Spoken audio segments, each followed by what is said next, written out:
नमस्कार बच्चों, स्वागत है आप सभी का एक बार फिर से। मैं हूं आपकी हिंदी की अध्यापिका। लेकर आई हूं आपके लिए एक नया पाठ, एक नई कहानी और एक नई शिक्षा। हमारे आज के पाठ का शीर्षक है व्यस्त मकड़ी।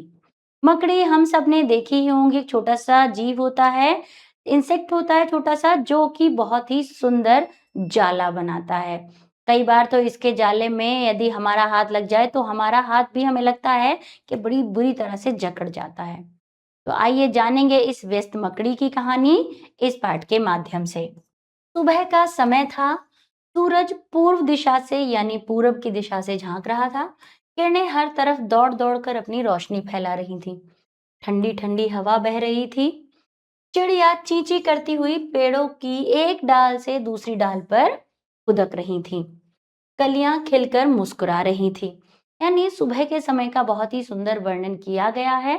और सुबह के समय चिड़िया बहुत ही खुश दिखाई देती हैं, चहचहाती नजर आती हैं। साथ ही कलियां भी खिलती मुस्कुराती प्रतीत होती हैं। मुनमुन के घर के बाहर एक बगीचा था। बगीचे में नन्ही सी चमकी मकड़ी पेड़ की एक नीची टहनी पर चैन से सो रही थी, यानी आराम से सो रही थी। जैसे ही सूरज की एक किरण मकड़ी के पास आई, चमकी ने अंगड़ाई ली। अंगड़ाई यानी जब हम हाथों को फैलाकर थोड़ा सा अपने आप को खुला महसूस करते हैं तो उसे अंगड़ाई लेना कहते हैं। अरे, चमकी ने तो अपना जाला बुनना भी शुरू कर दिया। मुनमुन अपने कमरे की खिड़की से चमकी को देख रहा था। यानी जैसे ही चमकी ने अंगड़ाई ली, अपनी आंखें खोली, तो उसने झट से अपना काम करना शुरू कर दिया, अपने काम पर लग गई और अपना जाला वो बनाना ने शुरू कर दिया था। इतने में एक कबूतर आकर पास की डाल पर बैठ गया। कबूतर गुटरगू करता हुआ बोला, चमकी मेरे पंखों पर बैठ जाओ, दूर आसमान की सैर करेंगे। चमकी ने कबूतर की तरफ देखा भी नहीं। बोली, मेरे पास समय नहीं है कबूतर भाई। कबूतर उड़कर दूसरी डाल पर जा बैठा। कुछ देर बाद एक तोता पास की डाल पर आ बैठा और टें टें करते हुए बोला, आओ चमकी, अमरूद के पेड़ पर चलते हैं। बहुत मीठे मीठे अमरूद लगे हैं, मिलकर खाएंगे। चमकी ने तोते की बात अनसुनी कर दी। अनसुनी यानी बिना सुने, उसने सुना ही नहीं। और लगन से यानी पूरी मेहनत से, पूरे मन से अपना जाला बुनती रही। तोता फुर से उड़ गया। तभी काली कोयल कूकती हुई आ बैठी। वह चमकी को ध्यान से देखने लगी। चमकी तो अपना काम करने में जुटी हुई थी। यानी कोई भी चमकी को उसके काम से हटा नहीं पा रहा था। चमकी बड़ी लगन से बिना रुके अपना काम करती जा रही थी। कोयल कुहू कुहू करती रही, फिर बोली, चमकी रानी मेरा गीत सुनोगी?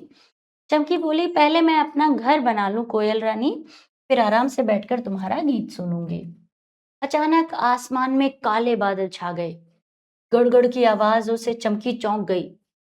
पेड़ के नीचे क्वैक क्वैक करता हुआ मोर मस्त होकर यानी बिल्कुल खुश होकर अपने सुंदर पंख फैलाकर नाचने लगा। उसकी नजर यानी दृष्टि चमकी के घर पर पड़ी। वह रुक गया और आश्चर्य से बोला, यानी बड़ी हैरानी से बोला, इतना सुंदर जाल किसने बुना है? इतने महीन और रेशम जैसे चमकीले धागे हैं। महीन यानी बारीक। चमकी, क्या यह सुंदर जाल तुम्हारा है? चमकी बोली, हाँ मोर भाई, बड़ी मेहनत से मैंने अपना घर बनाया है। लगता है बारिश आने वाली है। अब मैं कहाँ जाऊं, क्या करूं? चमकी मकड़ी उदास हो गई, यानी दुखी हो गई। देखते ही देखते टप टप बूंदें पड़नी शुरू हो गई। मुनमुन सब सुन रहा था। वह दौड़कर अंदर से एक छतरी लाया और छतरी चमकी के जाले के ऊपर टिका दी। फिर भागकर अपने घर की ओर चला गया।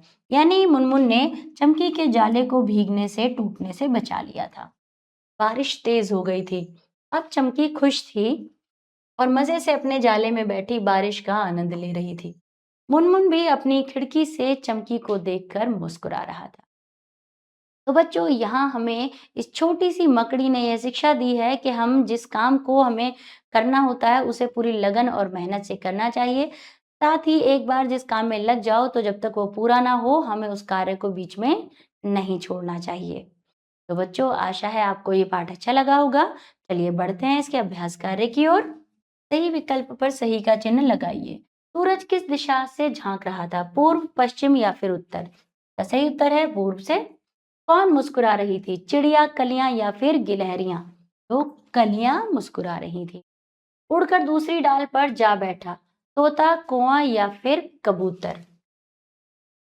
तो इसका सही उत्तर है कबूतर। कबूतर उड़कर दूसरी डाल पर जा बैठा। कोयल करती रही कुहू कुहू, पीहू पीहू या फिर टें टें? कोयल कैसे कूकती है? कुहू कुहू। चलिए बढ़ते हैं अगले प्रश्न की ओर। रिक्त स्थान भरिए। समय कैसा था? सुबह का समय था। ठंडी ठंडी हवा बह रही थी। तोता फुर्र से उड़ गया। अचानक आसमान में काले बादल छा गए। चलिए बढ़ते हैं अगले प्रश्न की ओर। किसने कहा? पाठ के आधार पर यहाँ हमें कुछ कथन दिए गए हैं, हमें पहचानना है और लिखना है कि ये कथन किसने कहे थे। चमकी रानी मेरा गीत सुनोगी? कोयल ने।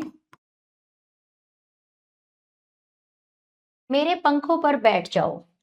कबूतर ने। बहुत मीठे अमरूद हैं, मिलकर खाएंगे? तोते ने।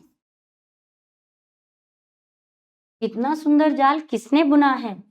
और यह कहा था मोर ने। तो बच्चों, आशा है आपको ये पाठ अच्छा लगा होगा, साथ ही आपने अपना अभ्यास कार्य भी पूर्ण कर लिया होगा। इस वीडियो में बस इतना ही।